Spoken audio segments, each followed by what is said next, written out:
Losing your hearing can be a stark reality for many people as they get older. Joining us tonight is Dave Neuman from the Hearing Connection. He's here to talk about the hearing checklist. Hi, Dave.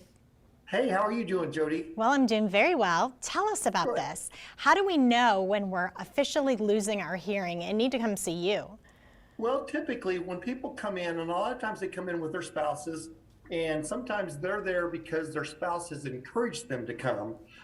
So I think there's going to be a list of top 10, but some of the most common ones, or if one of the number one complaints is people say, I don't have a problem, people mumble.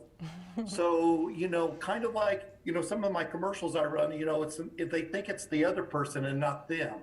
And so the best thing to do is to come in and get checked out to make sure it is you, or it might be somebody mumbling.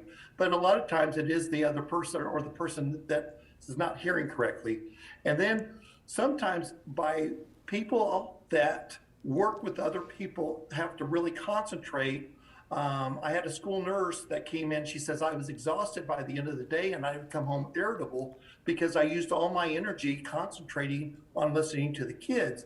And so once she got hearing aids, it freed her up not to have to concentrate as much because she could hear much better. So if you find yourself irritable at the end of the day, it might be that you're straining and really trying to concentrate on hearing people.